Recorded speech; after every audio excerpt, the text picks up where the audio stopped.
Yes, Avtar Meher Baba ki jai. So let us start with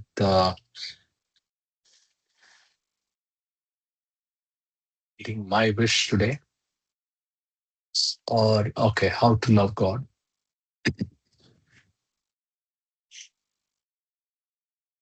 Ashok ji, can you start reading, please?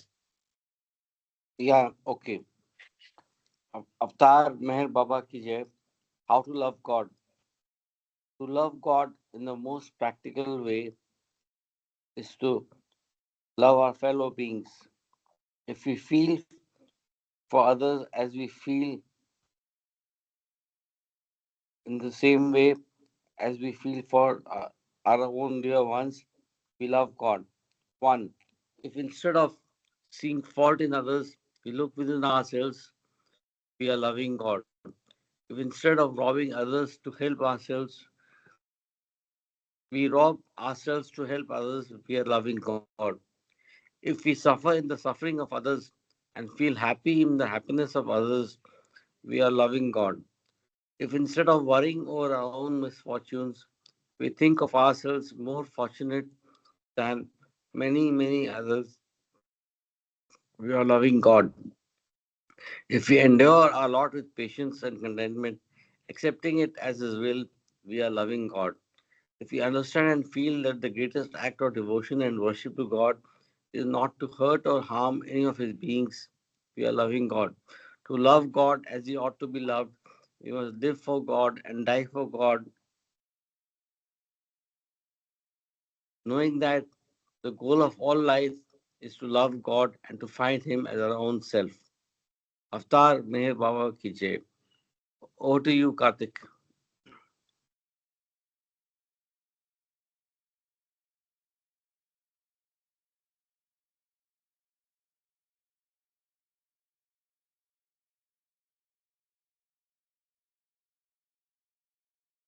Speaking on mute, I said, how's your cold, Ashok ji? I hope you're feeling better.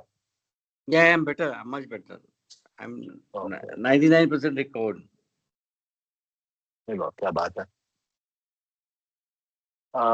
So let's go to our continued reading of manifesting. So we are in session number 20. Okay.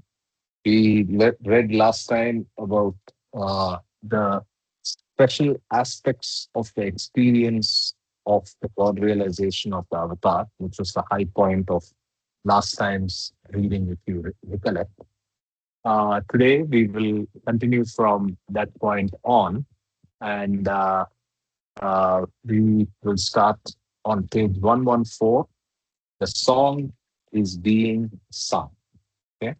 Any thoughts before we get started? Okay. So the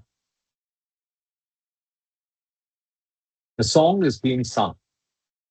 When God descends on earth, it is for the sake of universal work. The avatar works on all planes of consciousness in involution and in all stages of evolutionary consciousness. The avatar's universal work is divided into four sections. Foremost is his work for the circle members of 122 people. The work for the circle is his main work. The avatar does special work for his closest lovers and dedicated workers. In each advent, he has a chosen mission for the world, and he does general work for all the planets in the universe with human life and evolutionary forms. The avatar's circle consists of 122 men and women. Each circle member is as if a part or subpart of his physical body. The avatar does see to it that each part of his body functions well. Therefore, he keeps each member of his circle strong and capable of work. The function of each member remains specific, similar to the function of the brain, eyes, ears, mouth, nostrils, arms, hands, pelvis, legs, feet, etc. Just as the brain, eyes, ears, arms, legs, etc., of the body function when directed without knowing that they are functioning, the circle members function for the avatar. The circle members, who are the avatar's functioning body, do not know what function they are performing. For instance, Aga Baidul was called Meher Baba's nose, but Baidul was not aware of being the nose of the avatar's functioning body. The circle members have sanskaras, but they do not bind as gross, subtle, or mental sanskaras bind. So, what are the sanskaras of the circle members called? Before I continue, so it's called Vijnani Sanskaras. You start with Yoga Sanskaras, then go to Vijnani Sanskaras. I think one of the best uh, understanding of Vijnani Sanskaras we have had in this book. So thank you, Bhau, for that, and thank you, Baba. So let me continue from the beginning of this para again. The circle members have sanskaras, but they do not bind as gross, subtle, or mental sanskaras bind. The sanskaras of the circle are termed Vijnani sanskaras, which means these sanskaras have no grip. They do not attract new sanskaras. But these Vijnani sanskaras of the circle are not like the Yoga sanskaras of the avatar used by him for his work. The Yoga sanskaras of the avatar are the divine free sanskaras which actually nullify binding sanskaras. The circle members, Vijnani sanskaras, are also binding, but much differently from the binding of gross, subtle, or mental sanskaras, which do attract new sanskaras. The avatar uses his Yoga sanskaras to wipe out these Vijnani sanskaras. The avatar gives his circle members his Yoga sanskaras in such abundance that these men and women eventually become completely free from all their Vijnani sanskaras. In this way, the avatar prepares each member of his circle for God realization. The avatar gives his wine first to the members of his circle to make them capable of performing his or her particular function. The members' function are essentially one function: to create the song of wine and compose the tune for the song of this avataric age.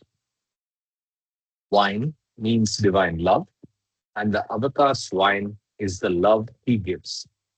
The song is his divine work, and the song of this avataric age is the work he does for the universe. During every age, the song has to be created anew, and the circle members help the avatar compose a tune which will be appropriate for this cycle of time. The circle members do not know that they are creating his song. Only the avatar is aware of the particular functions of all the parts of his body. The mouth speaks, but it does not know what it is saying. The hand writes, but it does not know what it is writing. The heart feels, but it does not know what it is feeling. The specific duty of each circle member remains exact, and they share in composing the tune for the song of his universal work.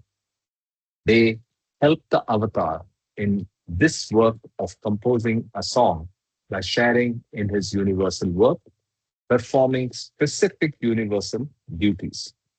After the dropping of the avatar's physical body, the composing work of the members continues until they attain God realization. Since the circle members are parts of the avatar's body, they still remain those parts even after he drops his physical form. In this sense, his body functions through the circle members. Though the avatar has dropped his physical form, he is still working through his impersonal form. And though some circle members have dropped their bodies, the avatar continues functioning through the circle members who are living. And he will function through those living members until his universal work has completely manifested. Each member of the circle of 122 has a specific post designated by the avatar. The avatar works unknown to the circle member through that post according to his own dictates. Each member plays an important role in the universal work of the avatar because it is actually through each circle member's post that the work of the avatar affects the universe. Each post of the circle is an infinite opposite of the avatar's reality. Reality is the infinite. Infinity is the existence of the infinite. Infinity includes everything, and there exists nothing beyond this infinity of the infinite. Within this infinity is included the everything and the nothing. The everything is the infinite and it is the substance. But the nothing is also infinite as it is the shadow of the substance. Everything and nothing are finite opposites as the substance and its shadow are infinite opposites. I think I read that wrong, the last line, and read it again. Everything and nothing are infinite opposites as the substance and its shadow are infinite opposites. So I was just opening all the diagrams and I thought of this. I think this is what it is, right? So the, the visualization that it is indeed infinite, but it is false, right? So the blue circle, which is our blue circle, not Baba's, is basically denoting the projection, but it's actually coming from within. It's nothing but the, uh, it's a projection, it's a shadow, but it's coming from the real evidence. Reminder of that diagram. So a lot of things mentioned in the last two pages about the role and the duties and the timing of the work that the avatar does through his circle. Any comments before we continue?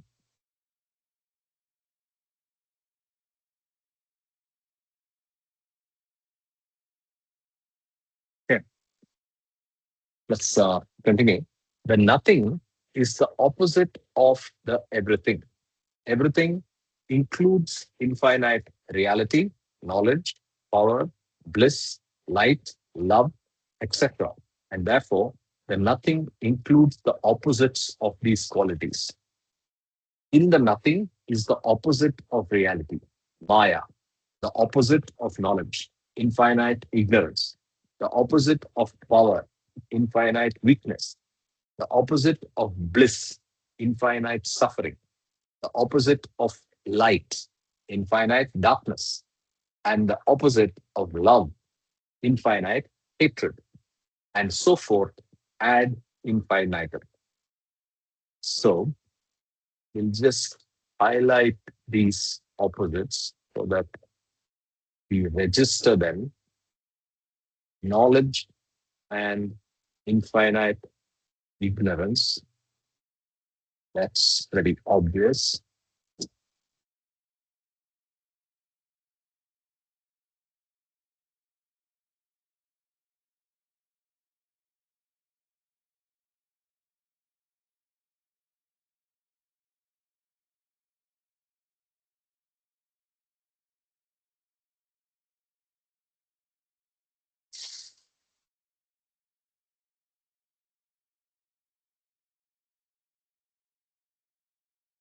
I continue. This play of opposites serves the ultimate state of consciousness, nirvan, nirvikalp, for when infinite ignorance is experienced in nirvan, infinite knowledge is experienced in nirvikalp. When infinite darkness is experienced in nirvan, infinite effulgence is experienced in nirvikalpa. When infinite suffering is experienced in nirvana, infinite bliss is experienced in nirvikalpa, and so forth ad infinitum until infinity includes everything. It is the posts of the avatar's circle members that represent these infinite opposites experienced in nirvana. So, Maya or infinite illusion, infinite ignorance, infinite weakness, infinite suffering, and so forth are the posts representative of nirvana. And each member of the avatar's circle of 122 unknowingly represents a very definite post and very definite quality of nirvana, as each is at the stage of the very edge of realization. Okay, that's the chapter. Any comments?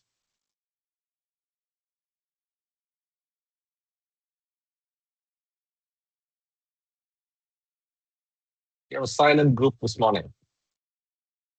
Yeah. No, Karthik, go ahead. Yeah. Okay, very good. Let's continue. The opposite. God is existence, and existence is substance. The substance is real, it is everything, and it must have its shadow, the unreal, the nothing, the big nothing, right? So the same diagram again, the same idea.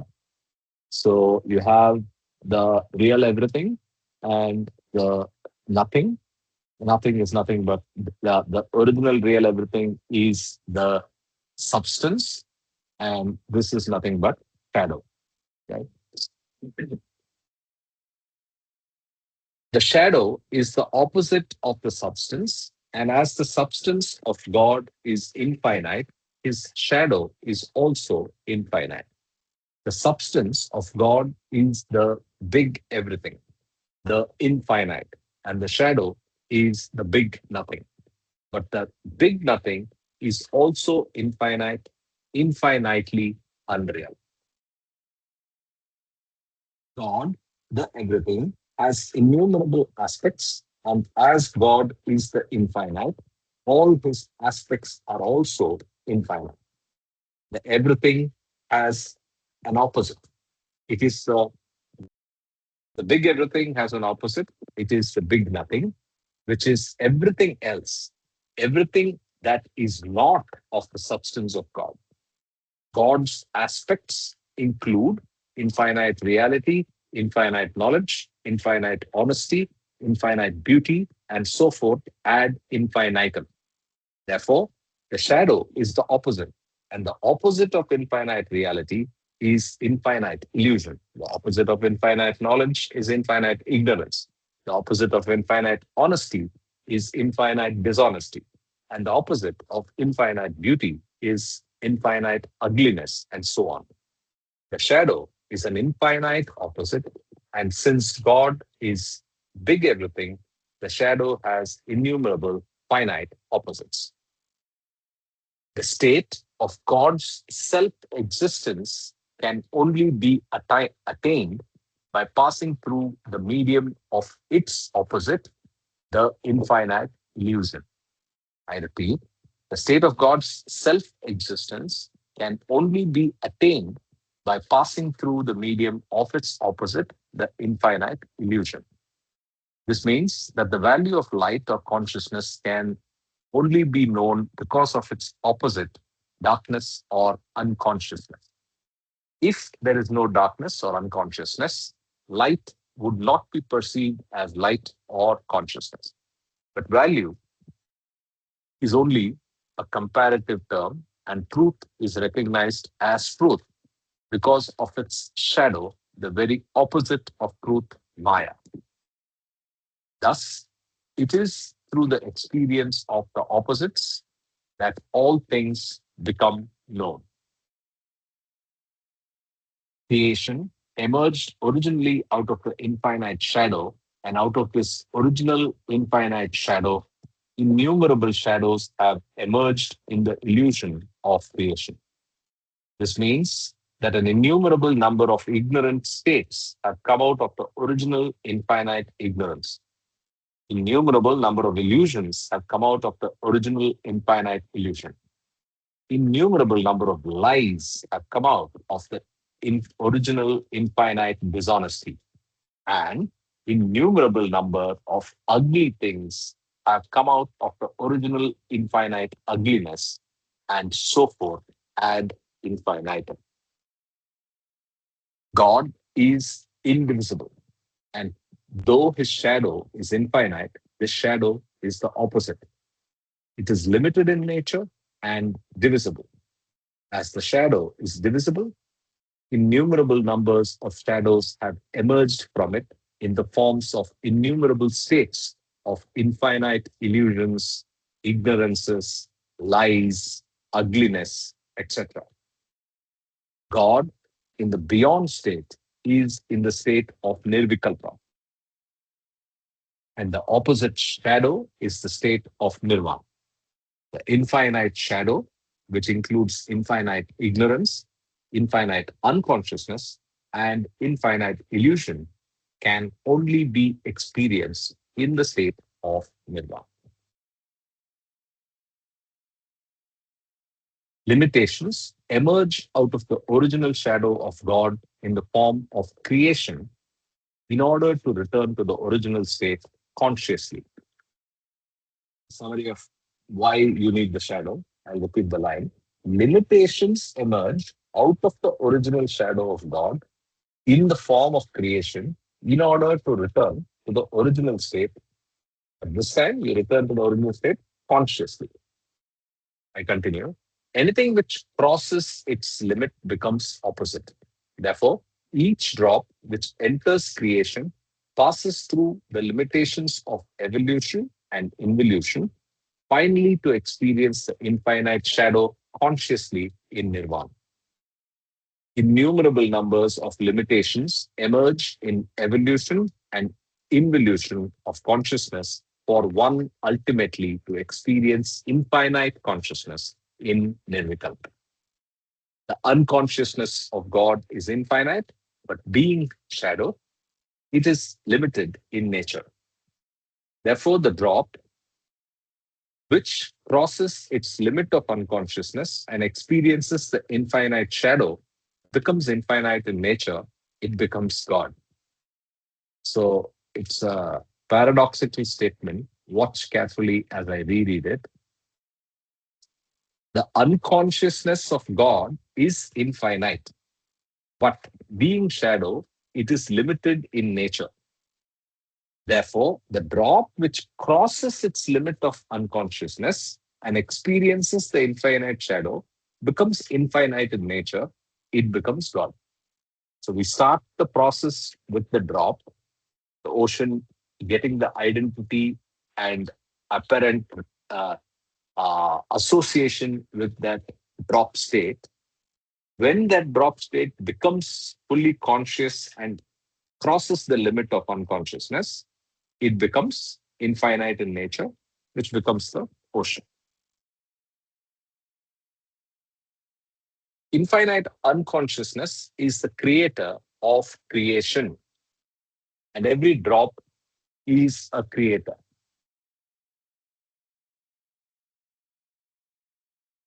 But infinite unconsciousness cannot create anything without the substance, the infinite consciousness behind it. Innumerable numbers of drops form the infinite unconsciousness, which creates creation. Infinite unconsciousness, being infinite, infinitely creates innumerable drops. But drops, being finite, create finitely. When the drop creates finitely, it experiences finitely. So, creation is experienced limitedly by an innumerable number of drops. In Nirvana, any drop automatically achieves the capacity of creating infinitely. And when any drop starts creating infinitely, it finally crosses the limits of its nature, limitedness. When limitedness is gone, the drop automatically becomes infinite in nature. It becomes ocean. The ocean is the infinite nature of Nirvikalpa. In the domain of shadow, everything is illusory and therefore meaningless. Until the experience of God is attained by crossing beyond all limits in the domain of shadows, all experiences are illusory and meaningless. Limit is the opposite, and all the limits mean all the opposite. Intelligence and stupidity exist as limits in the shadow. In reality, there is no such thing as intelligence or stupidity because reality is neither limited intelligent or limitedly stupid. I repeat, in reality, there is no such thing as intelligence or stupidity because reality is neither limitedly intelligent or limitedly stupid. Intelligence and stupidity are the phenomena of the opposites of illusion. God is unchangeable and eternal. The intelligence that God is of God knows no limit to its intelligence. So, there are no degrees of intelligence in the reality of God, no opposite called stupidity. Intelligence and stupidity are the only phenomena of illusion, and one has to transcend beyond the limit of finite intelligence in illusion in order to experience reality, infinite intelligence. When one experiences the infinite shadow in the state of nirvana, one experiences the limited nature of the infinite shadow. And in an instant, one experiences the state of nirvikalpa, the unlimited nature of the infinity as individual finite consciousness transforms into the infinite. Nirvana, nirvikalpa, is one divine state of sequential condition. In order to experience God in the nirvikalpa state, it is absolutely necessary to experience the infinite shadow in the state of nirvana first.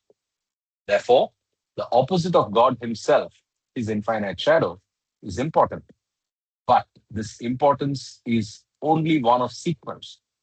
However, due to the sanskaric involvement with the innumerable shadows in the process of the evolution and involution of consciousness, every one of us remains caught in this domain of illusion, meaninglessness. Thus, it is inconsequential.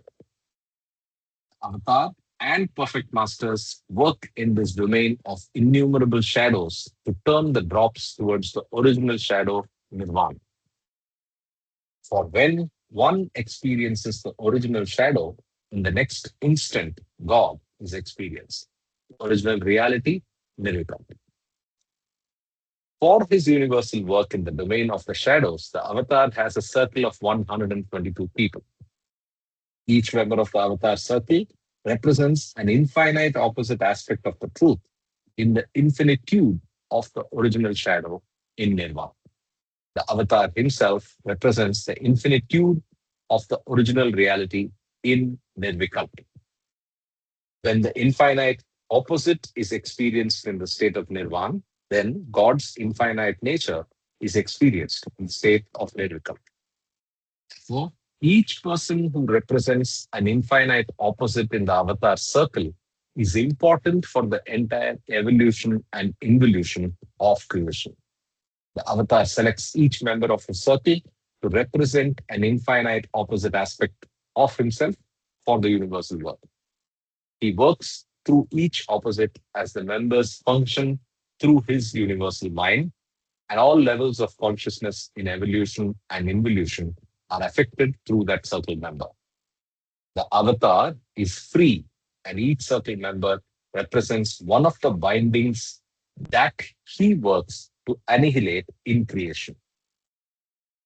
As Meher Baba is infinitely compassionate, being infinite mercy, he works through the circle member who represents infinite cruelty in order to rid the world of all forms of cruelty.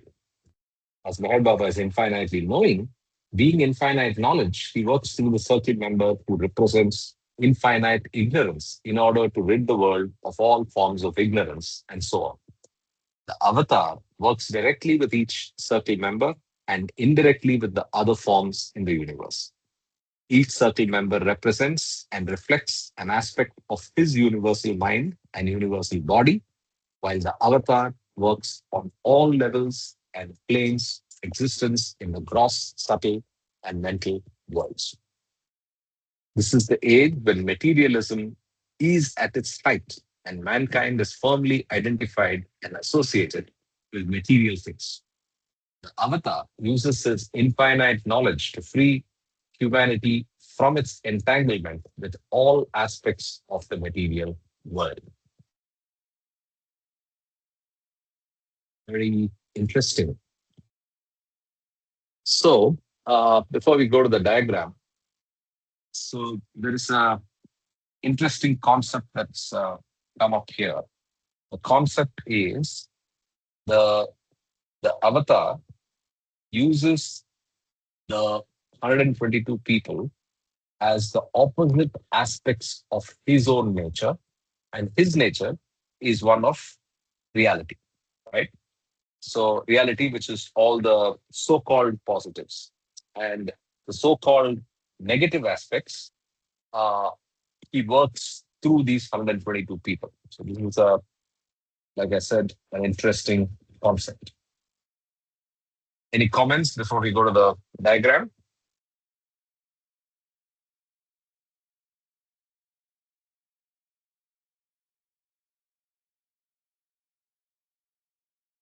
Okay, a pause to grab some water. So, God is in the beyond beyond. Conscious God is in the beyond. Entrance to beyond is nirvikalpa state, infinite and unlimited attributes and aspects. Okay.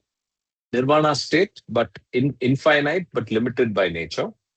Emerges out of creation, creation limitations, yes, unconscious original Maya. So the journey is from the right to the leftmost thing.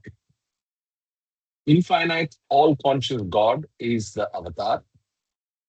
All indivisible, unconscious God is circle member. All divisible, unconsciousness, everything and everyone.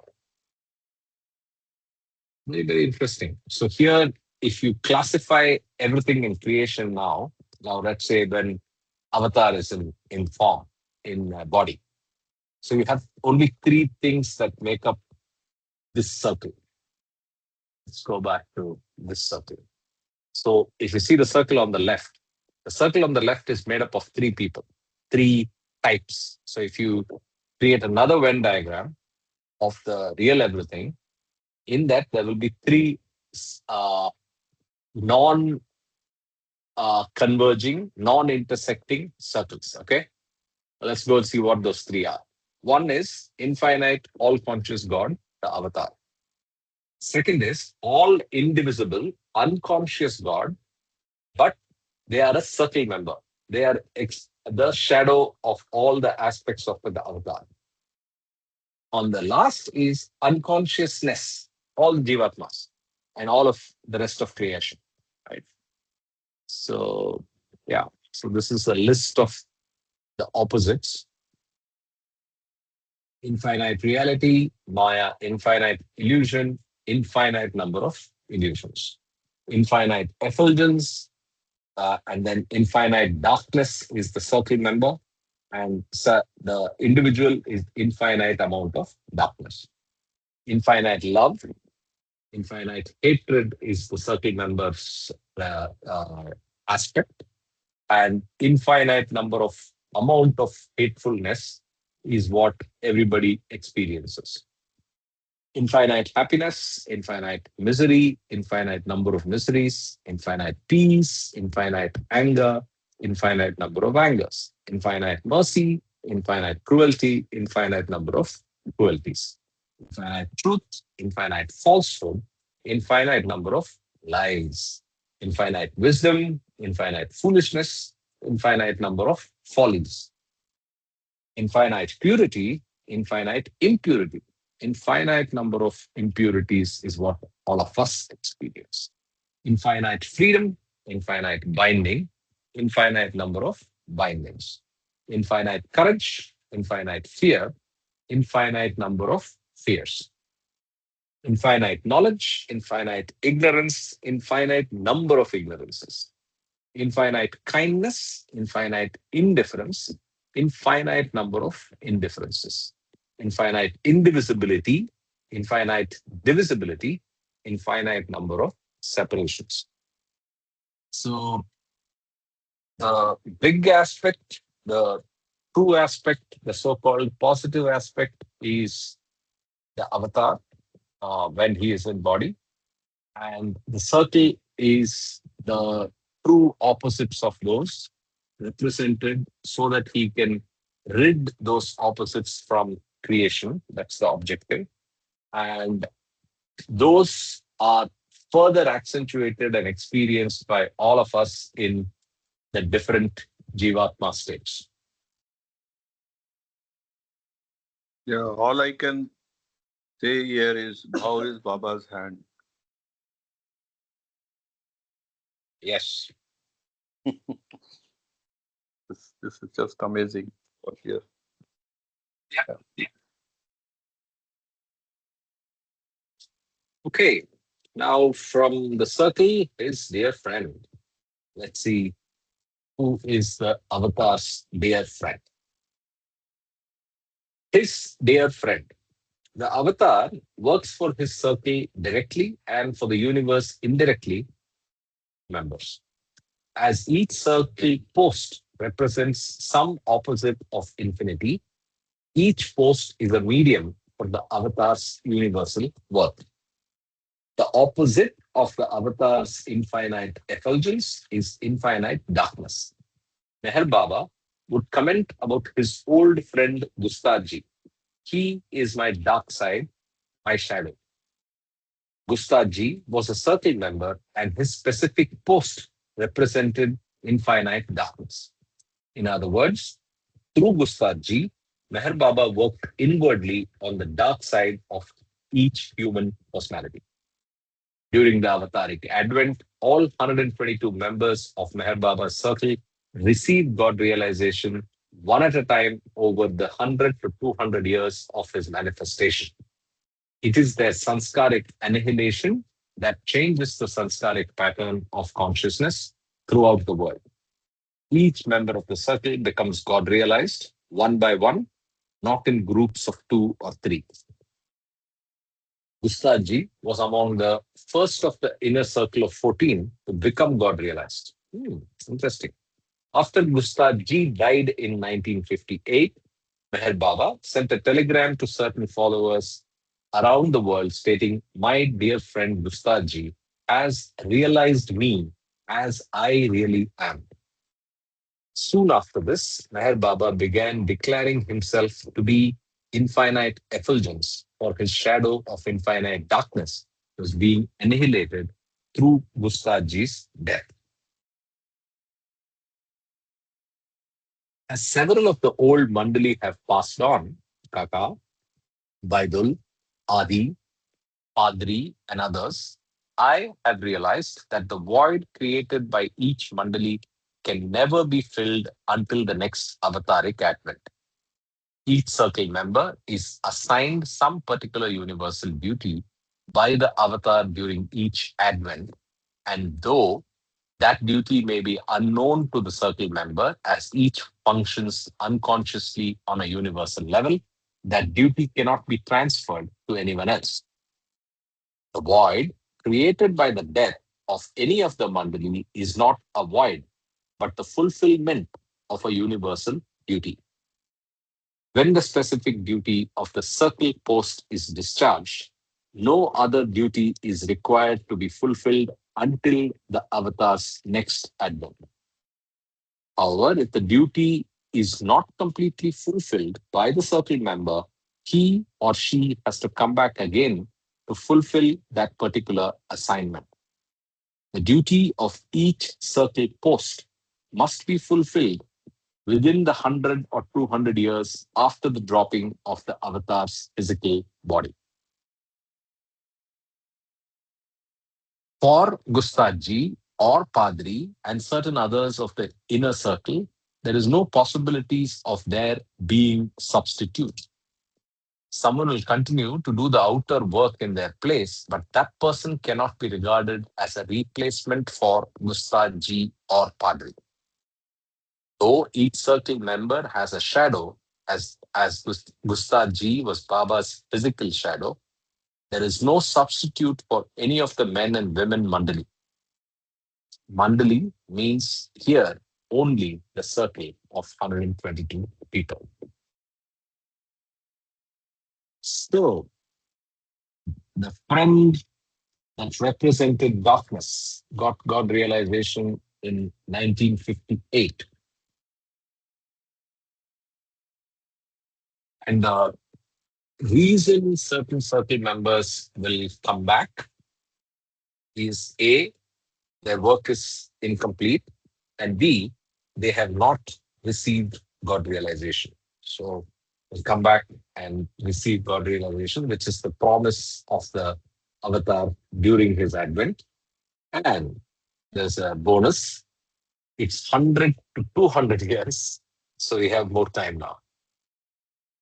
I mean, not as in we in any eligible way are not claiming we are circle or rebirth of circles. I'm just saying that the manifestation period now is 100 to 200 years. So which is good. The more time Baba is around, it's better for the world.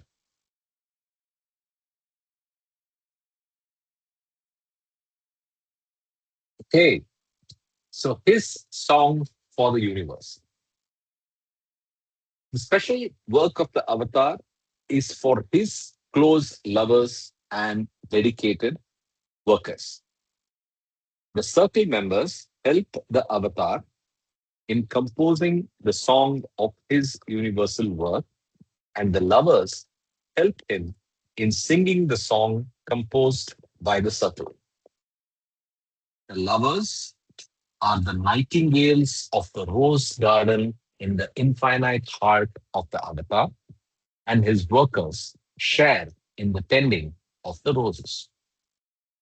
So the analogy is the song is sung by the lovers, and the workers, his workers, I think, are the um, circle members.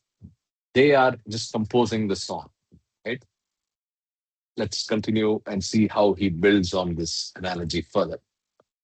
The avatar gives the wine of love to his lovers, and thereby they receive the capacity for singing the song which has been composed by the circle.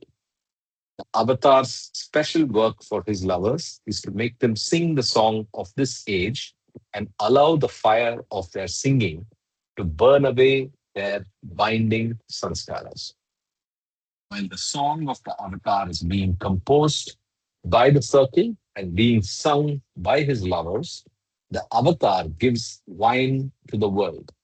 And in its intoxication, humanity receives the capacity to hear the song of this avataric age sung by his lovers.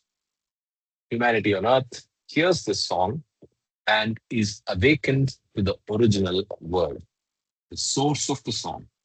In this way, the circle members and the lovers are mediums of the avatar's work. And though the avatar himself does his own work, he makes use of these mediums for their benefit. The avatar's gifts of wine and song manifest only on earth, but still he has to give a push in consciousness on all planets. And this work on the other planets is of a general nature. The avatar does not give his wine and song to the other 18,000 planets with human beings.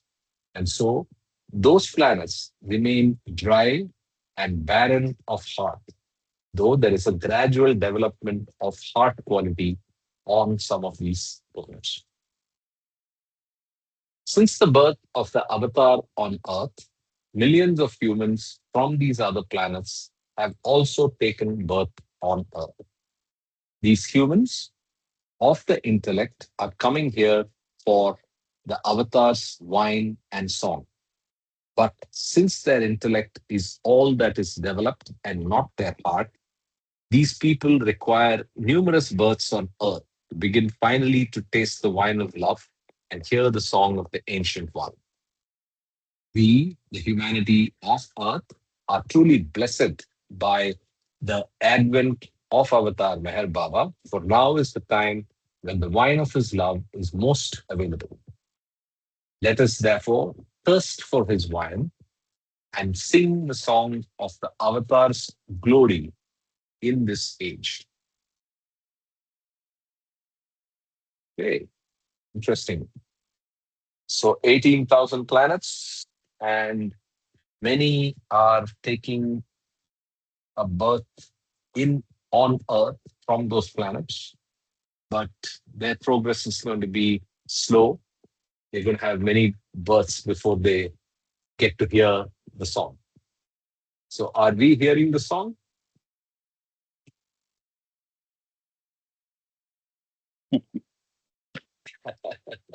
I hope we are. Yeah. Let's go.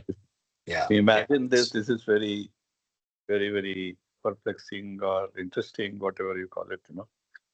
Mhm. Yeah. Amazing. Yeah, absolutely. So, in in many other uh, beliefs, I mean, it's more than a belief. Uh, there is talk of all these pe- uh, I'd say souls from other planets, right? So this the internet is full of information where people believe that there are people from other planets that have come and taken birth in a significant number ever than ever before. So I was just reminded of that when I was reading the last paragraph, because a lot of them believe that, I mean, you might have heard of plebeians. No, what different words for all of this, right? So they, not plebeians, plebeians is Roman history. I'm looking for some other modern word to represent these other planets, and they are souls that pick human. I mean, they consciously select Earth, and but they also agree that they are trying to improve their heart quality. So there's a correlation there. That's what I'm saying. So, by the way, I went to one such alien outpost in California. It's called Mount Shasta. We met a lot of these people. So it's like a uh, uh, interesting place. So, but there are people who believe they are aliens. There are people who make alien contact, and there are hundreds of people living in that camped area in Mount Shasta. But more than anything, it's stunningly beautiful place. Stunningly beautiful place. So if you are in California, try to go to Mount Shasta. Okay, so let's continue. Can I not see you who are so near me? Can I not see you who are so near me? God is everything, and therefore infinite consciousness is in God, and infinite unconsciousness is also in God. Creation is in the state of infinite unconsciousness, and the purpose of the creation of individual beings is for them to experience infinite consciousness. But in order for these beings to experience light and knowledge, they have to experience the opposites, darkness and ignorance. In creation, there is an infinite difference between the effulgence of God and the darkness in the universe, and between the knowledge of God and the ignorance in the mind of man. For man to experience God, the infinite difference must be bridged. I repeat the last two sentences. In creation, there is an infinite difference between the effulgence of God and the darkness in the universe. And between the knowledge of God and the ignorance in the mind of man, for man to experience God, the infinite difference must be bridged. And so, to experience infinite consciousness, a man must necessarily have to experience consciously the infinite unconsciousness. God is the infinite one, and he is infinite in every attribute, every dimension, and every faculty. This infinite being is indivisible, and therefore each individual has come out of God and is God in essence. This means that each individual being has come out of infinite unconsciousness. But within every individual being, there is both infinite unconsciousness and infinite consciousness. For everyone is returning to God, to the state of infinite consciousness. The infinite consciousness in each individual being, however, does not know itself as infinite consciousness. It knows itself only through the medium of infinite unconsciousness. In the beginningless beginning, infinite unconsciousness and infinite consciousness arose out of the infinity of God. Infinite unconsciousness is the original thought, who am I? And this infinite unconsciousness emerges as the process of infinite thinking. Infinite consciousness is the original word, I am God. This word is soundless. Infinite unconsciousness has sound, and this conditional sound is the opposite of soundlessness. The infinite unconsciousness is the big nothing, and its sound is false because it is the sound of nothing. The process of gradually attaining infinite consciousness is the progression of evolution and involution, and it is in the domain of infinite unconsciousness, out of which the process of infinite thinking emerges. The rising of false sound is most faint in the first two stages of evolution, the stone and metal forms. False sound becomes increasingly loud through the evolutionary stages of vegetable, worm, fish, bird, and animal, until in man, false sound is loudest. The falsehood of this sound becomes infinite energy in the subtle conscious yogi, and this sound becomes infinite thinking and infinite feeling in the mental conscious saint. All false sound becomes infinite nothingness and thereby becomes nullified in the state of nirvana, in the divine state of nirvana. At the instant this false sound of the big nothing is nullified, the original word is realized as the soundlessness of the big everything in the divine state of nirvana. Then God descends into the domain of infinite unconsciousness as the avatar. He embodies in his flesh the original soundless word in the domain of false sound. The avatar works for the universes to advance gradually the false sound of beings in evolution or involution toward soundlessness. Progress in evolution and involution depends completely upon sanskaras. Without the many types of sanskaras, progress in evolution or involution would not be possible.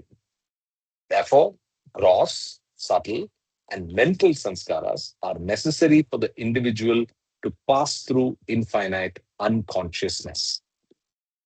The process of evolution usually develops in a natural progression of consciousness from stone to animal.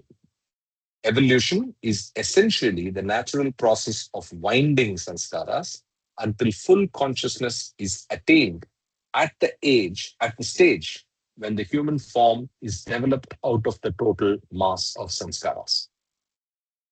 That mass of sanskaras is natural in the first human form, but it gradually becomes unnatural thereafter in the process of millions of reincarnations.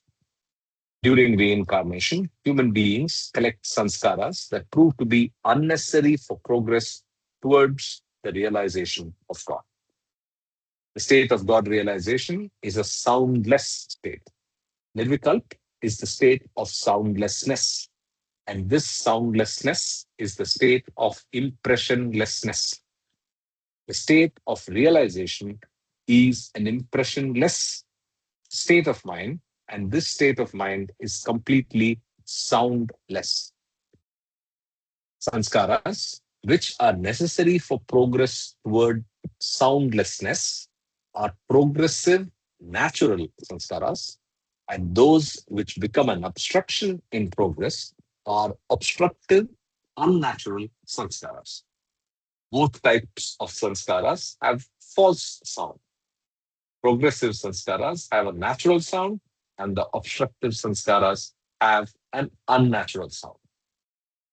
Both must be nullified in order to achieve soundlessness. The avatar's yoga sanskaras also have sound. This sound of his divine sanskaras is the real sound emanating from the original soundless word, from his real state of Sahaj Samadhi. This is the avatar's Sahaj Samadhi.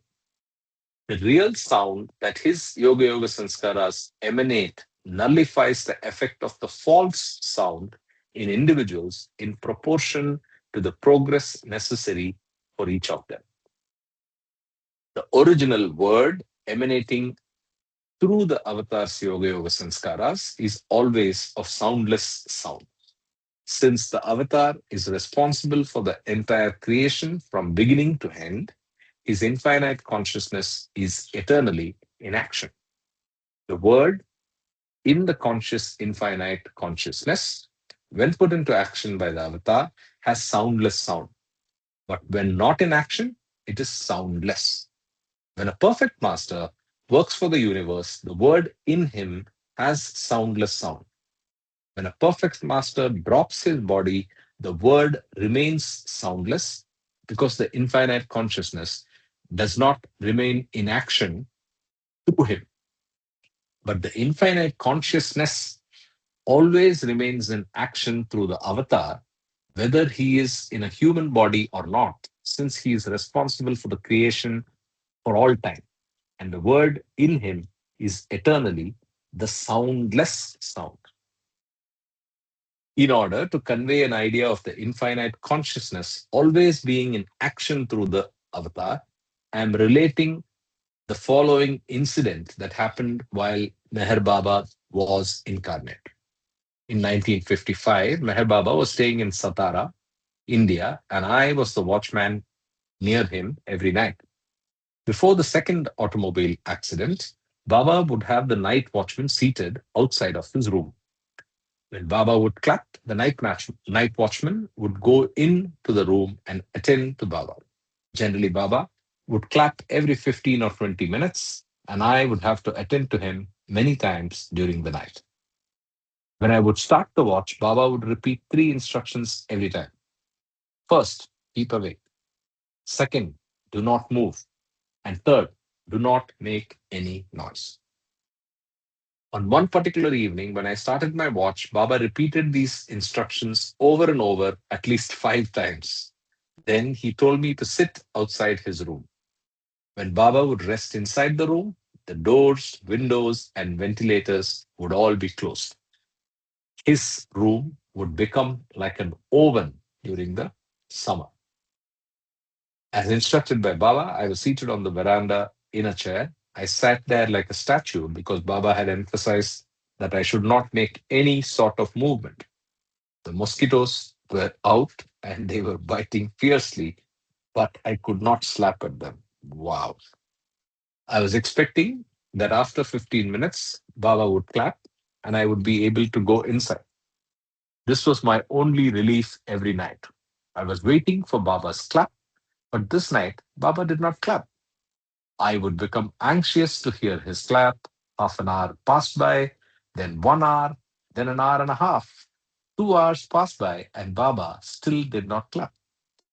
My whole body started aching. I became very stiff and sore because I was seated like a statue. And those mosquitoes, they were biting fiercely and drawing blood. Suddenly, I heard Baba snoring, and I thought, now this is my chance. I had become very stiff and thought I would now be able to change my position. I started lifting one of my legs very slowly without making the least noise. But as soon as I started lifting my leg, Baba clapped. I went inside and immediately Baba scolded. Why did you move? I was dumbfounded since I had not made a noise of any kind. How could he have heard me? Both doors and windows were closed and he was snoring. I could not reply to Baba, and after I was calmed, he gestured. When I see the whole universe while I am supposed to be asleep, can I not see you who are so near me? This incident reveals how the avatar is always conscious and always working. And though Meher Baba would rest his physical body, he would remain consciously working for the universe. Meher Baba has dropped his physical body, but he is still working. He is working in the same manner that he did when he gave rest to his physical body. The physical body must have rest, and since he dropped his body, Meher Baba is resting. He will rest for 700 years. But despite his physical absence, Meher Baba continues working throughout this period of 700 years. These next 700 years of work will be like the hours his body was resting, yet he remains conscious of the universe. Meher Baba observed apparent silence for his universal work in order to break his silence, and he had to break his silence in order to complete his work. The result of his universal work is still to be manifested in full, and this means he is continuing to break his silence until the total result of his work in the universe is completely manifested. The Yoga Yoga Sanskaras of his work have real sound. It is through the release of the Yoga Yoga Sanskaras, through his universal mind, that the real sound will manifest as the result of his work, and this will be the breaking of Meher Baba's silence. Since Meher Baba dropped the body, the real sound is active, and this sound is nullifying the undesirable effects of false sound in creation. This is being achieved through the release of Yoga Yoga Sanskaras from the universal mind. The infinitely conscious consciousness is in action through the impersonal form of the avatar's universal mind, and the real sound of the original word is also released as Yoga Yoga Sanskaras through his impersonal form. The real sound released by universal mind nullifies the false sound of the obstructive, unnatural sanskaras, as well as the false sound of progressive, natural sanskaras, minimizing the impact, minimizing the period of each soul's journey towards the state of soundlessness, nirvana, or then nirvikalpa. Avatar Meher Baba is now resting, but only in a physical sense. He's still working internally, and this work requires no physical exertion. The infinite consciousness manifesting through him is continually in action, always conscious, because the avatar is eternally responsible for the whole of creation. If Meher Baba were to go to sleep, the whole of creation would sleep, and its existence in non existence would completely disappear. But he never sleeps, he only rests. He's always awake, and internally, he's always working continuously without a break in time.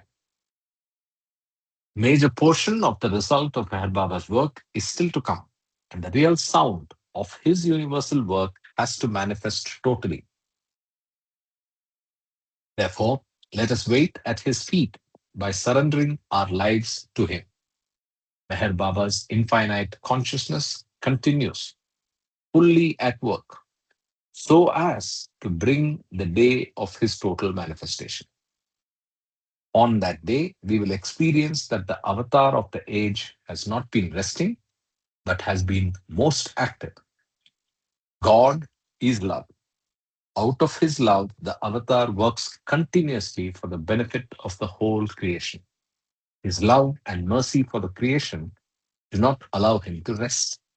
If he gave up his consciousness of creation, we would all perish. Very revealing. So we always This know that is he is working. Yeah, Sanjay, go ahead. this is one of the most kind of revealing message and very, very hard hitting to our minds. Yeah, beautiful. Jai Baba. Jai Baba. I think You can the remember this, even the gist of it all the time. We yeah, would be different people, actually. Yeah, Jai Baba. I would we be rather. remember Yeah. this. Yeah, if we remember this as we go to the tomb, if we remember this as we lead our lives as Daily life. and Yeah. yes, day to day, it would be very very Yeah. useful. But I'm still not very uh, conversant or I didn't completely understand the soundless sound and sound semantics. But again, I think broadly we get what is being said. The most important thing that's being said is he is working continuously and is working to push and give a universal push to all of us. Yeah, I think that's akin to the Anahadanad, as we call it, the Anhadnad, sound that you yes, do not yes. hear. Anahadanad. Yeah. Correct, Yeah. correct, correct, correct. Yeah. Okay, let's go to the next one. The force of the ocean. Every river is bound to meet the ocean. Either it joins another river and then flows to the ocean, or it flows directly into the ocean. Every river is bound to meet the ocean sooner or later. So also, every river of life is bound to meet the ocean of God. But the flow of every river of life toward the ocean of God is dammed up by illusion. Consequently, every river flows back onto itself, caught in a whirlpool opposite from the direction of the ocean of God. Each river of life has become damned in whirlpools of illusion. When the avatar comes, he embodies the force of the ocean and turns the flow of every river of life back towards the ocean of God. He does this by destroying the obstructions produced by the currents of unnatural sanskaric flow and thus changes its direction into a natural course. The entire sanskaric flow of the universe is changed altogether. The rivers which flowed into whirlpools of unnatural darkness now flow naturally towards the light.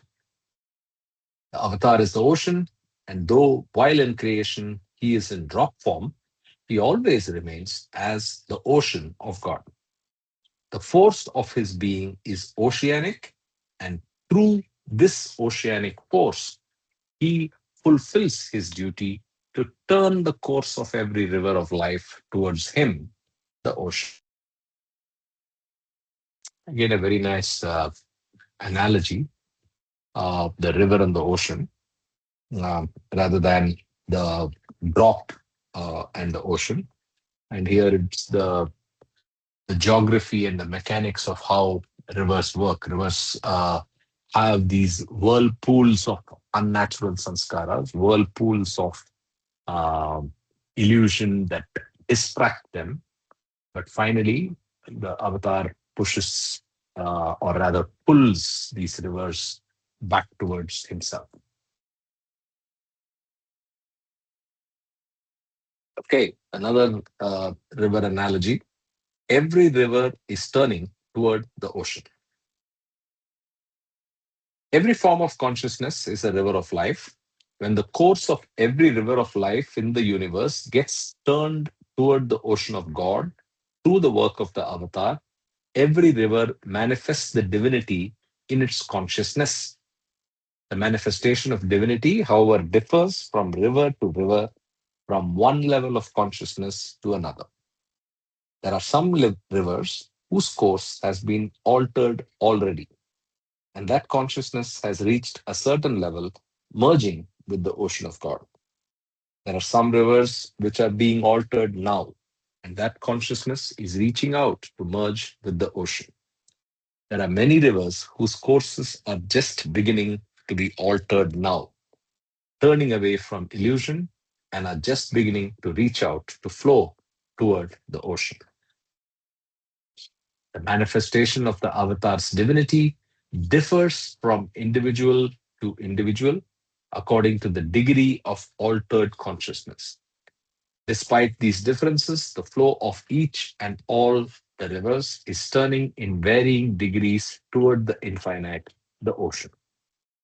Therefore, the divinity within the avatar is manifesting to one and all in the universe.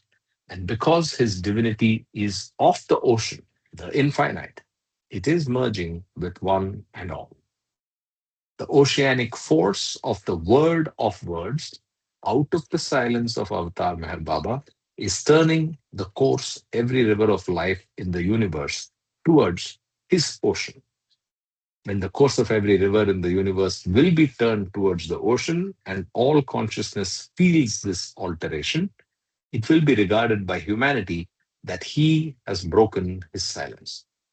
He has spoken the word to humanity through the universe and has manifested himself by merging all sounds within his oceanic soundless sound. The breaking of Meher Baba's silence is the force of the ocean in the universe. This breaking of this silence, this breaking of his silence, sorry, is the force that turns the course of every river of life in the universe toward the ocean. Because every river's course has turned toward the ocean, every state of consciousness is drastically altered. Because each individual feels the force of the oceanic stirring within his own river of consciousness. Each state of existence will experience the manifestation of the avatar, and each human being's consciousness will feel the impact and thus hear within himself the sound of the soundless word of his silence stirring. This feeling within of the oceanic force or hearing of the ocean stirring within oneself is in proportion to the alteration of each individual's consciousness, or the very merging of the river within oneself with the oceanic flow throughout the universe. When every level of consciousness is turning toward the reality of the infinite, the ocean, it will be quite a new era, and an awakened mankind will arise above the distinctions of caste, creed, religion, color, and belief, because human consciousness will feel the light throughout the whole universe. This will be the experience of true brotherhood, and that light which is that all pervading infinite consciousness, the ocean of love. Okay, I think that's again a simple but profound message.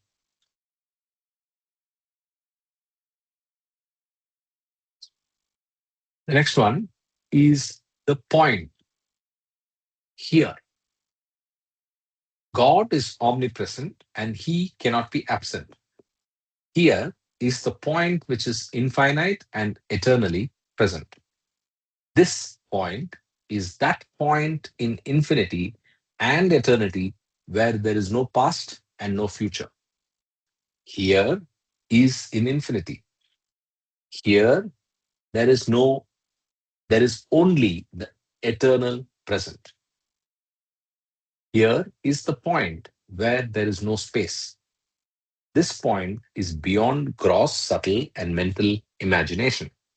Where gross, subtle, and mental imagination stop, this point is found as infinite. Here is where the mind stops. The abode of God is in this point of here. The point is within every heart, and when this point is found, God is found. So the point which is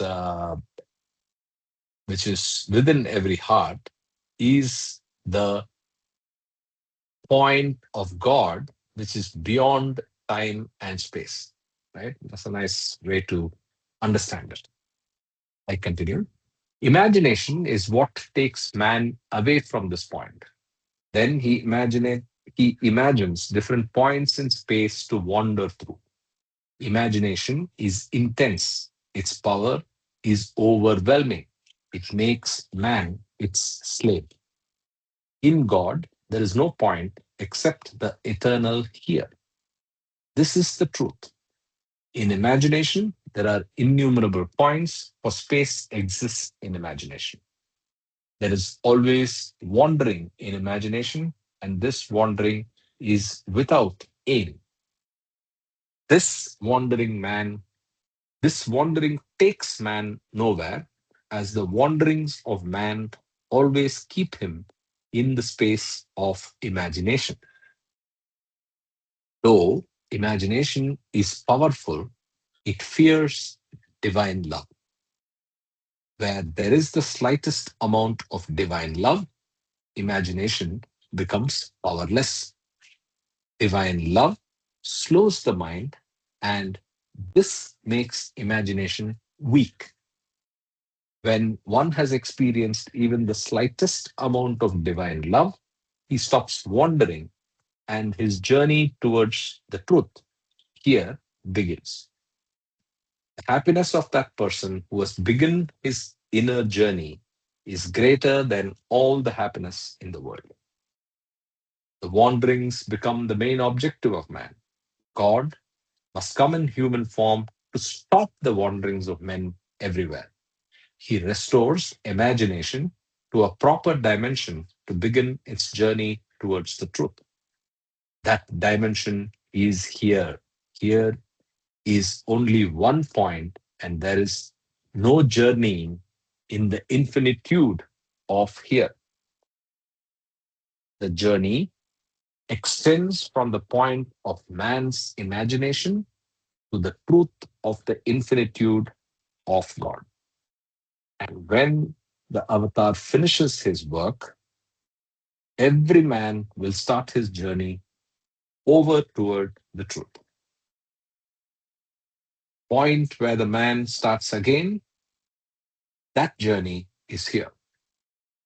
Wanderings are always in imagination, and our wandering through time and space occurs because of the unnatural sanskaras.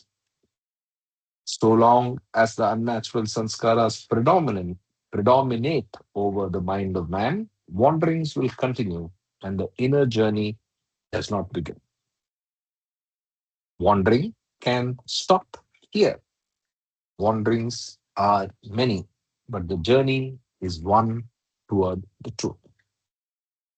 The journey begins here. There is no distance at the point here. The journey towards realizing truth is without journeying, but this journey along a pathless path without journeying is necessary. It is journeying a pathless path, journeying without a path. The path is here, and here is pathless. So, man must journey a path that has no path, and he must make a journey without journeying. This breaks down man's imagination, for the journey and the path are beyond his imagination. It is here where the imagination slows to the point of stopping. When a man dreams that he is in a dark, deserted street and he runs and runs towards home, he becomes exhausted. And yet, he still runs to find home. He becomes exhausted, but the longing to reach home is so intense that it compels him to continue running. Finally, he awakens from the dream and he finds that he has been at home all the while, asleep in bed. The journey which he made to reach home was only a dream. The man made the journey in his dream because of his longing to reach home, and it was the longing which awakened him from the dream. Similarly, if a man starts his journey towards the truth, it is because of his longing to know the truth. Though this journey, without journeying to, is a dream, this journey is necessary to awaken in the truth. Wanderings must end in a journey, a purpose. But wanderings cannot take man towards the truth. They are aimless without purpose. The journey is necessary to reach the truth, but the journey is imagination also. For the end of this journey is the end of imagination. That end is also here. That end is the endless end. So, this is again very esoteric in semantics, but very simple once you understand. So, the Jivatma is wandering, the Jivatma is trying to journey, but it's the false journey.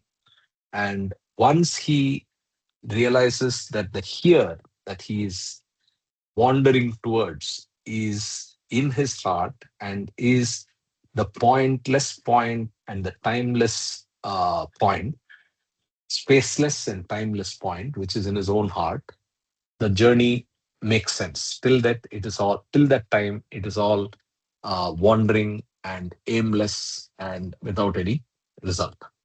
And once you get into this zone of wanting to make that journey to here, you are a different man. You are more positive. You're more, uh, and of course, you have the support of Baba. So that's what I understand. So maybe we stop here at this time and continue next time from here. So, Ashish, it was Honolulu. My bad. Yeah, it was Honolulu. Yes. Yeah, so it was not her. So, how was your trip to Hawaii? All good? How was not Hawaii? I went to Alaska actually. You went to Alaska. See, I'm Alaska. the one that's confused. Yeah. Hawaii, I went 2 to 3 years back, but I missed Hawaii that time. I missed Honolulu that time. Okay, okay, Yeah. okay. Okay. So, on that note, let's Hawaii, there is a wrap up. Baba place, right? In Hawaii, there is a Baba place, right? There's a Baba Uh, place in Hawaii where there is a mhm. soap used by Baba is also kept. That's the picture I remember. It's a Synthol soap, green color. Oh, really? In Baba, Honolulu? Baba had passed through Hawaii. months, and then he stayed for maybe whatever period, one night or so. Oh, Yeah, yeah. okay. There is a place in Hawaii which is connected to Papa. Yeah, Yeah, Google it Hawaii Very actually. Center. interesting. I can see this. I just Google it. Yeah, there's a Hawaii Center. Yeah. Oh, there's Mhm, mhm. so So that's the Baba has place been that probably everywhere. has the soap. Either he or his lovers have been everywhere, right Yeah, from Antarctica. all You pervasive. heard this Antarctica story, I didn't right? know that. I didn't know that. So I was going to ask you. You, Yeah. yeah, yeah. There is an Antarctica story of a Baba lover who was posted there as a messenger. Those days use. Mhm. Yeah. So Oh, okay. So he was a Baba lover. yeah, Baba, he was a did Baba he go lover to in. did he go to Yeah. Antarctica as well? Yeah. Okay. So have a great week, everybody, and let's connect next Saturday. Avatar Meher Baba Ki Jai. Hey, Baba, Jai Jai, Jai Baba. Jai Baba, Jai Jai Baba. Baba.